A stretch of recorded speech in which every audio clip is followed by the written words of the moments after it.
If underrepresentation in the national media was an Olympic sport, then my native tongue Odia would definitely finish at the podium. In 2014, Odia became the sixth classical language of India, only second to Sanskrit in the Indo-Aryan group of languages. But in 1867, this language, which is currently spoken by 45 million people, was almost abolished in Odisha's own government schools and offices. This video is on the journey of my mother tongue Odia. While its evolution from Magadhi Prakrit is noted from the Hathi Ghumpa inscriptions of Bhubaneswar from the 1st century BC to the Charyapada verses of Nepal in the 8th century, the Urajam inscription is widely regarded as the official birth certificate of the Odia language. In the middle of the 11th century, the Eastern Ganga dynasty ruler Anantavarman Vajrahastadeva carved a royal charter into stone. The place was Urajam, in the modern-day state of Andhra Pradesh. This Urajam inscription is regarded as the earliest inscription in the old Odia language. Over centuries, our ancestors kept on writing on talapatra or palm leaves. Straight lines would have torn the leaf's fiber, so they engineered a script that became more and more rounded. While many Indian languages are known to borrow words from surrounding languages,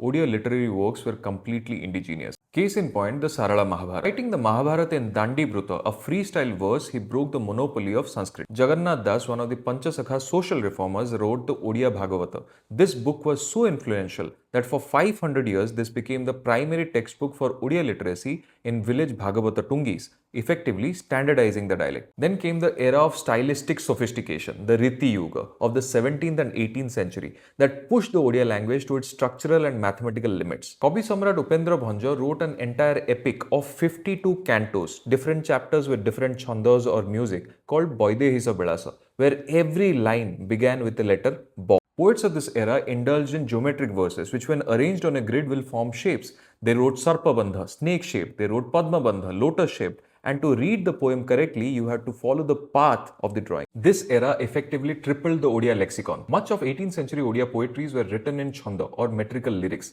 These were poetries that were meant to be performed. This led to the codification of Odissi music, a distinct classical system separate from Hindustani or Carnatic systems with its own unique ragas like Sokaravadi and Panchamavaradi. Odissi music developed its own rhythmic grammar to match the complex metrics of the poetry. This language was almost erased in 1860s. Following the Great Famine of 1866, colonial administrators wanted to simplify bureaucracy and they classified Odia as a dialect of Bengali. Bengali scholars like Kanti Chandra Bhattacharya argued that Odia ekta swatantra bhasha noy. Backed by figures like Rajendra Lal Mitra, they lobbied to replace Odia in government offices and schools with Bengali. This sparked the Odia linguistic renaissance. Gauri Shankar Rai published the first Odia newspaper, Utkal Deepika. One of the first writers of social realism in India, Fakir Mohan Senapati, publishes his books and essays in 1890s. Eventually, Utkal Sammilani battles for a separate state of Odia-speaking peoples, and in 1936, Odisha becomes the first linguistic-based state of India. On the World Mother Tongue Day, share this video with your friends and family and comment, "I am a proud Odia."